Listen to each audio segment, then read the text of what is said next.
Hola a todos, bienvenidos al episodio número 100 del podcast Terror cerca de ti. Como cada capítulo, pero en esta ocasión, de manera muy especial, quiero agradecer a todos los que desde hace 2 años, semana a semana, escuchan el podcast y dar la bienvenida a los que lo hacen por primera vez. Así como a todos los colaboradores que de una u otra forma han sido parte de este proyecto. Esta es, sinceramente, una meta en la que ni siquiera pensé. 2 años, 100 historias que forman parte de esta gran aventura llamada Terror cerca de ti. Son muchos los reconocimientos que tengo que agradecer a todos ustedes. En iTunes, el podcast se logró colocar como número 63 de todos los podcasts en México y como número 11 en su categoría. En Spotify llegó a ser el número 16 en la categoría de historias y el número 7 en la categoría de crimen real. La comunidad de seguidores y colaboradores ha crecido al punto que hace unos días eran más de 1,000 seguidores en Instagram, más de 1,800 en Facebook. Pero los números que más me sorprenden son los de Spotify. En esta plataforma son más de 15,000 seguidores, 92,000 diferentes usuarios que han escuchado por un total de más de 800,000 reproducciones. No me queda más que repetir, gracias a todos. Y como siempre, para que esta increíble comunidad siga creciendo, no olviden seguirme en Spotify y calificar y dejar un comentario en iTunes. Recuerden seguir mis redes sociales, @terrorcerca, en Twitter, Facebook e Instagram, donde publico contenido adicional a los episodios. Y junto con el correo electrónico terrorcercadeti@gmail.com es la forma en que me pueden hacer llegar sus sugerencias de historias o sus propios relatos. Y como les mencioné la semana pasada, también pueden buscarme en Goodreads, donde estaré publicando las reseñas sobre libros que he incluido en episodios anteriores. También quiero aprovechar para felicitar a Imelda Sánchez, de Bakersfield, California, que el pasado lunes 15 fue su cumpleaños. Muchas felicidades, Imelda. Y por último, pero no menos importante, gracias a todos los que me mandaron sus audios.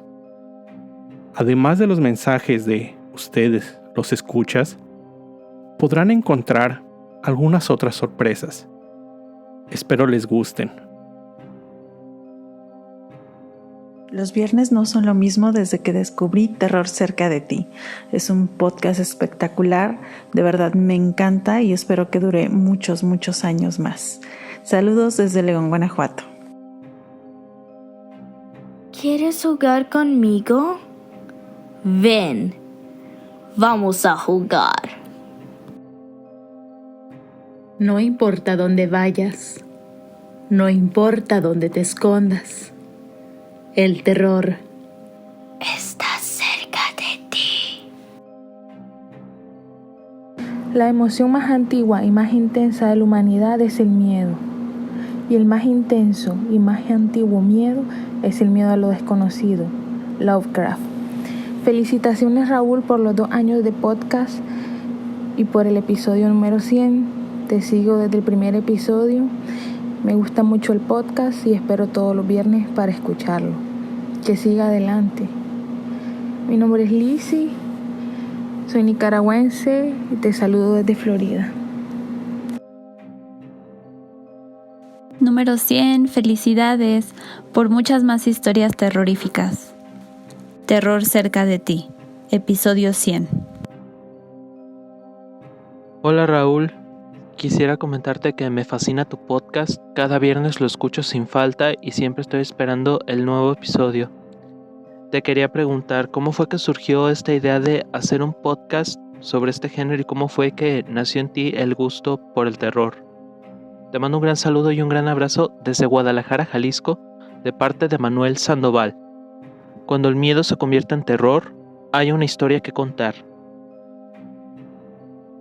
Muy buenos días, buenas tardes, buenas noches. Aquí la Malinche, esta mexicana desde España, les manda un caluroso apapacho para todos los seguidores y oyentes de Terror Cerca de Ti. Muchas felicidades por este aniversario, que sean más y más y más capítulos en los que puedan seguir compartiendo. Apapachos enormes, hasta pronto.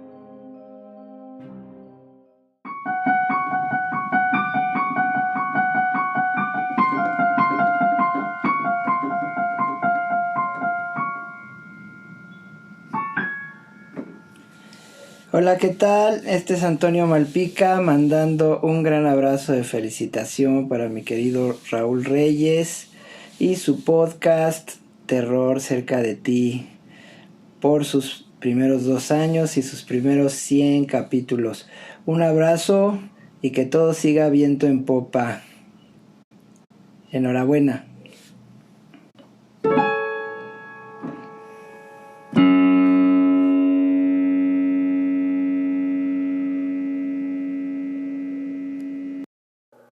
¿Qué tal? Mi nombre es Leonardo Ferrera, soy periodista en radio y televisión y me da un gusto enorme, muy grande, que este podcast Terror Cerca de Ti ya tenga 2 años y cumpla 100 capítulos. En verdad que decir 2 años y 100 capítulos puede sonar fácil, pero no lo es, porque se requiere primero de una gran pasión para hacer lo que a uno le gusta. Y en este caso, Raúl, te felicito porque haces muy bien tu podcast Terror Cerca de Ti. Y bueno, como periodista curioso, me gusta investigar sobre diferentes temáticas. Y ahora, esta temática que tiene que ver con terror, pues yo recuerdo de niño que me daba mucho miedo La Llorona. Pero aún así, aunque me daba miedo La Llorona, deseaba que mi madre me volviera a contar por enésima vez la historia de La Llorona. ¿Qué hace que a los niños finalmente nos da miedo y al mismo tiempo nos fascinan las historias de miedo, las historias de terror, y que muchas veces lo conservamos y lo amamos como culto cuando somos adultos? Me puse a investigar cosas interesantes de estudios de psicólogos en diferentes universidades. Y bueno, pues el miedo es una de las emociones más antiguas y poderosas de la humanidad. El miedo más antiguo y poderoso es el temor a lo desconocido. Y es algo que lo tenemos desde niños hasta nuestra vida adulta. Porque siendo el miedo una de las emociones más básicas de todo ser vivo, es necesario para la supervivencia. De ahí, por ejemplo, el éxito y la importancia de la literatura de terror en los niños. Dicen los psicólogos que el miedo como emoción primario es necesario. Por ejemplo, los niños cuando leen cuentos con elementos de miedo proyectan de manera inconsciente los aspectos positivos y buenos en el héroe o la heroína de la historia, mientras que el lado oscuro se lo adjudican al villano, al malo o a la bruja. Estos impulsos negativos logran que el miedo exista en los libros. Por ejemplo, la Cenicienta enfrentándose a la envidia, o Blancanieves a la vanidad. En fin, los cuentos de miedo aportan grandes beneficios al desarrollo infantil y adulto. Y bueno, pues ahí podemos entender de una manera clara a qué se debe el éxito en el campo literario o en el desarrollo de un podcast titulado El Terror Cerca de Ti. Primero se debe a la genialidad típica de un gran escrito, pero también en saber cómo contar una historia y atrapar al lector o al público que escucha un podcast de inicio a fin. Muchas felicidades, Raúl. Contestando la pregunta que hizo Manuel en su audio sobre ¿cómo surgió la idea del podcast? Pues ahora, hace ya más de 2 años, comencé a escuchar podcasts de crimen real e historias de fantasmas, pero eran todas en inglés. Cuando busqué podcasts en español, no encontré, o los que encontré simplemente no me atrapaban. Platicando con mi esposa, ella me dijo, ¿y por qué no haces uno? Así que, en pocas palabras, de ahí surgió la idea. ¿Y de dónde nace mi gusto por el terror? Sinceramente, no podría definir un momento preciso. Creo que es algo con lo que todos los humanos nacemos, solo que unos con mayor intensidad que otros.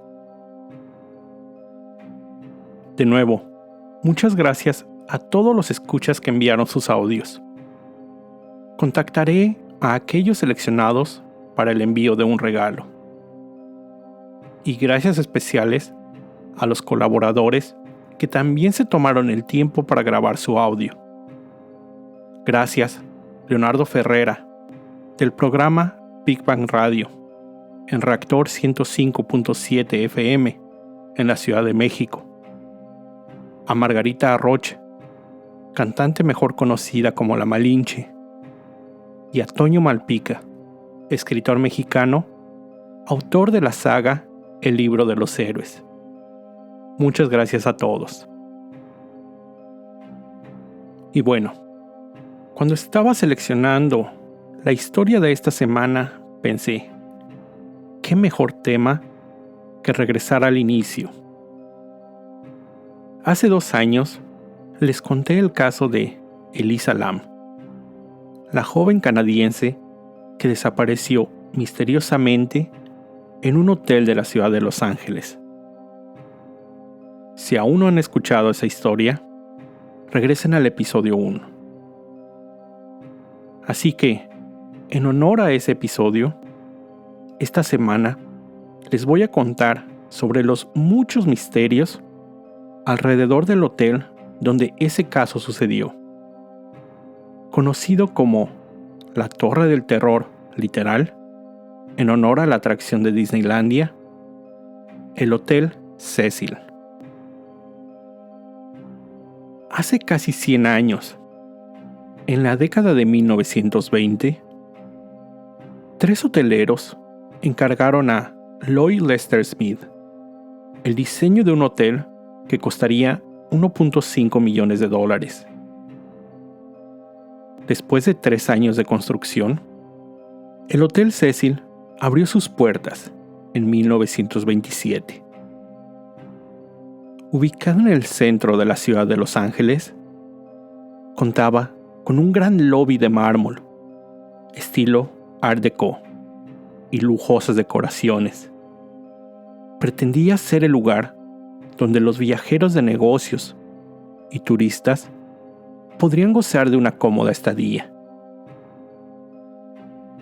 La primera impresión que brinda el hotel por su lobby rápidamente cambia al llegar a los pasillos de uno de los 14 pisos del edificio. Las habitaciones, pequeñas, apenas cabe una cama. Y en muchos casos, ni siquiera cuentan con una ducha privada.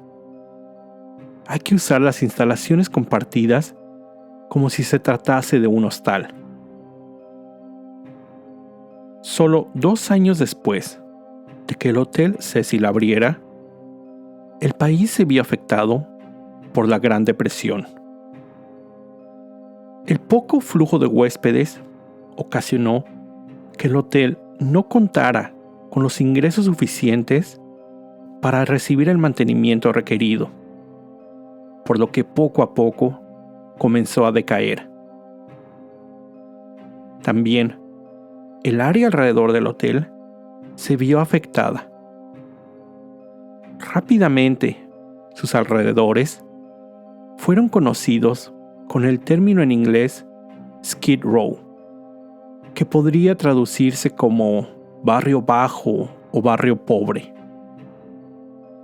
Esto significó que miles de personas sin hogar, gente de bajos recursos, drogadictos, prostitutas, gente con alguna enfermedad mental, hasta expresidiarios recién liberados, es decir, todos los considerados como marginados sociales, encontraron un refugio en las calles aledañas. Por esto que mencioné, el crimen rápidamente azotó la zona alrededor del hotel. Y, al igual que el inmueble, el vecindario comenzó a decaer. El hotel se convirtió en el destino perfecto para la gente sin fe en el futuro, lo que atrajo a personas con ciertas tendencias o problemáticas. Son muchas las historias de asesinatos, suicidios y misterios que se cuentan sucedieron en el hotel. A continuación, solo un pequeño ejemplo. En marzo de 1937, el marinero M.W. Madison y su pareja, Grace E. Magro, se registraron en el hotel. Parecían ser una pareja feliz, pero esa noche, Grace saltó desde la ventana de su habitación. En su caída, se enredó entre los cables telefónicos a pocos metros del concreto. Fue rescatada aún con vida, pero falleció en el hospital a causa de las heridas sufridas en su caída. Su novio aseguró haberse encontrado dormido durante el incidente y declaró que Grace no había mostrado ninguna tendencia al suicidio o tener alguna razón para hacerlo. No se pudo determinar si se cometió un crimen, y la muerte de Grace fue registrada simplemente como suicidio. Dorothy Purcell dormía con su pareja Ben en una de las habitaciones cuando comenzó a sufrir de un fuerte dolor en la espalda, acompañado de náusea. Entró al baño, tratando de no hacer ruido ni despertar a Ben. Tomó un poco de agua, pero esto no le ayudó. No sabía qué le estaba pasando. El dolor continuaba. Era el peor dolor que había sentido hasta ese momento en su vida. Después de un dolor aún más fuerte, una sensación indescriptible para ella. Sin saber qué estaba pasando, sintió que algo salía de su cuerpo. Dorothy había dado a luz sin siquiera saber que se encontraba embarazada. Si eso fue una sorpresa para ella, no quería ni imaginarse el enojo de Ben al enterarse. Tomó al bebé. Pensó en salir del hotel e ir con su familia. Pero, ¿qué pensarían todos de ella? Abrió la ventana, se asomó. Una terrible idea cruzó por su mente. No sería capaz. ¿O sí? ¿Qué otra opción tenía? Al día siguiente, Dorothy y Ben, su amante, salieron del hotel. Hicieron su checkout como si nada hubiera pasado. Era el mes de septiembre de 1944. El cadáver de John Doe, número 31, como fue identificado el bebé, ya que no tenía nombre, fue encontrado. Las autoridades pudieron rastrear el cadáver hasta la habitación de la pareja. Al ser cuestionada, Dorothy declaró que el bebé había nacido muerto. Ella fue acusada de asesinato y evaluada por psiquiatras. Pero Solo unos meses después, ella fue absuelta de los cargos por razón de demencia. 1947. Elizabeth Short no era huésped del hotel, pero se cree que en enero de ese año se encontraba en el bar del hotel, tomando algunos tragos. Solo unos días después, su cadáver fue encontrado. Había sido asesinada brutalmente. Y bueno, si el nombre no les suena conocido, tal vez la conozcan por su sobrenombre, la Dalia Negra. Su historia da por sí para un futuro episodio. El 11 de febrero de 1962, Julia Frances Moore se registró en el hotel. Le fue asignada una habitación en el 8º piso, desde el cual saltó, cayendo a un tragaluz ubicado en el 2º piso. Murió en el lugar. No dejó una nota de suicidio. Y, aunque como les había dicho, la mayoría de la gente que se hospedaba en el hotel era de bajos recursos, en su habitación encontraron un estado de cuenta bancario en el cual se reflejaba una cifra de $1,800, que en esa época era bastante considerable. El 12 de octubre de ese mismo año, Pauline Houghton se registró en el hotel con su esposo.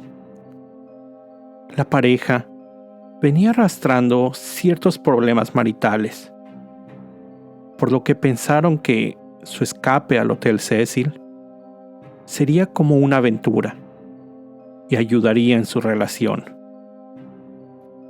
Sin embargo, una vez en la habitación, los problemas continuaron. Después de una fuerte discusión con Dewey, su esposo, él salió enfurecido a dar un paseo por la calle. Pauline se encontró sola, triste, así que saltó desde la ventana de su habitación en el 9º piso. Pero, para agregar aún más tragedia a este evento, Pauline cayó sobre George Giannini, quien iba caminando por la acera, matándolo instantáneamente. En un inicio, ya que no había testigos al momento, las autoridades pensaron que ambos eran pareja y que habían cometido el suicidio juntos.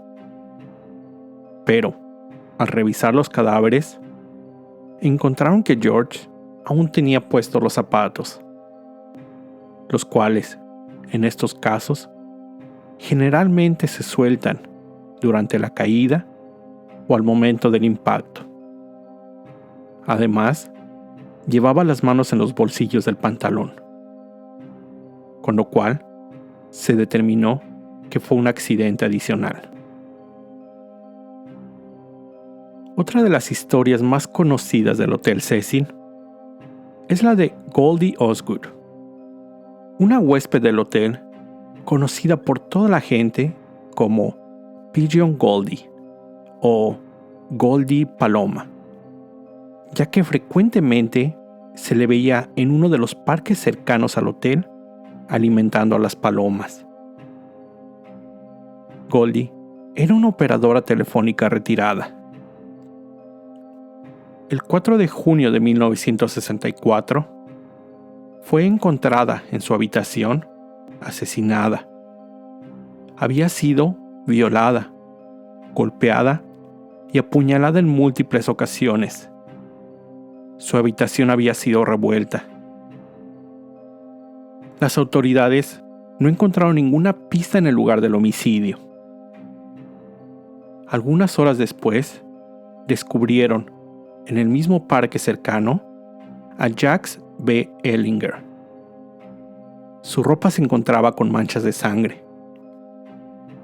Jacques fue detenido y acusado por el asesinato de Goldie. Pero, sin ninguna prueba sustancial, fue liberado. El crimen, al día de hoy, aún se encuentra sin resolver. Pero, creo que sin lugar a dudas, la historia más famosa de este hotel es la de Elisa Lam. Como les mencioné antes, pueden encontrar toda su historia en el episodio 1. Lo único que puedo agregar en este momento es que, como algunos de ustedes saben, Netflix realizó una serie documental sobre este caso, donde se enfocan mucho en el punto de vista de los web sleuths o detectives del Internet. Son un grupo de usuarios que tratan de resolver misterios desde sus hogares, navegando en diferentes recursos por Internet. Lo que, en mi opinión, este documental no hizo tan bien fue darle mucho peso a estos usuarios, con sus teorías descabelladas que en algún momento entorpecieron la investigación de las autoridades. Pero dejo esto a su criterio. Vean el documental y díganme qué les pareció. Y bueno, no puedo hablar del Hotel Cecil sin mencionar a dos de sus posiblemente más infames huéspedes. Richard Ramírez, conocido como Night Stalker, el asesino serial de Los Ángeles en los 80s, se hospedó en el piso 14 del hotel por varios días. Después, en 1991, el austriaco Jack Unterweger se hospedó también en el hotel, bajo el pretexto de realizar una investigación periodística. Jack fue acusado de varios asesinatos, cometidos tanto en Los Ángeles como en su país natal. Ambas historias merecen un episodio por sí solas. Se dice que han sido tantos los suicidios de gente que ha saltado desde las ventanas de sus habitaciones y del techo, que las propiedades aledañas han presentado demandas contra el hotel. Son por lo menos 16 las muertes por causas no naturales registradas oficialmente en el edificio.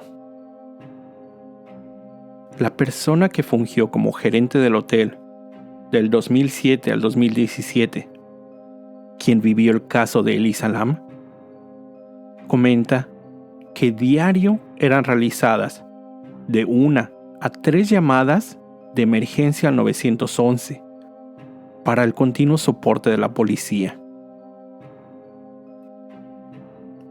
En el 2011, el hotel fue adaptado para acomodar a 2 tipos de huéspedes. El lobby principal fue separado, dejando que una parte funcionara como el ya conocido Hotel Cecil, encargado de dar hospedaje a gente por plazos largos. Esto debido a que la ley establecía que el inmueble tenía que funcionar como tal, ocupando solo algunos pisos para ese fin. El resto del edificio fue renombrado como Stay on Main, más enfocado a turistas, jóvenes y siguiendo el modelo de un hostal. Algunas habitaciones compartidas, otras individuales, pero baños, regaderas y demás instalaciones y servicios compartidos. En el 2014, el hotel fue vendido a una compañía hotelera de Nueva York. Siguió operando de manera normal por 3 años, pero en el 2017 fue cerrado para llevar a cabo una renovación total. Existen rumores que este 2021 volvería a abrir sus puertas, pero sin una fecha confirmada. También, en ese 2017, la ciudad de Los Ángeles nombró al Hotel Cecil como un inmueble histórico. La fama del hotel ha sido llevada a libros, series, documentales y películas. Por ejemplo, la 5ª temporada de la serie American Horror Story, que se llamó Hotel, fue ligeramente basada en el Hotel Cecil. Este lugar también sirvió como inspiración para la película de 1991 de los hermanos Coen, Barton Fink. Incluso, algunos videos musicales han usado el edificio en el fondo de algunas de sus canciones, como Where the Streets Have No Name de U2 y The Rock Show de Blink-182. Existen diferentes teorías del por qué tantos accidentes, crímenes y suicidios han sucedido en ese lugar. Hay quienes dicen que el hotel se encuentra embrujado, lleno de una energía negativa, que es lo que causa esos incidentes. La otra, y posiblemente más probable, es que, debido al lugar en que se ubica, gente en condiciones extremas se hospeda ahí, con tendencias criminales o un pasado tortuoso. Lo que sí es seguro es que el edificio pareciera atraer este tipo de eventos, a tal grado que un asesino serial lo puede llamar hogar. Con esto llego al final de este episodio. Como siempre, te recuerdo estar alerta de todo lo que pasa a tu alrededor, ya que el terror está donde menos te lo esperas. El terror está cerca de ti. Cuando el miedo se convierte en terror, hay una historia que contar.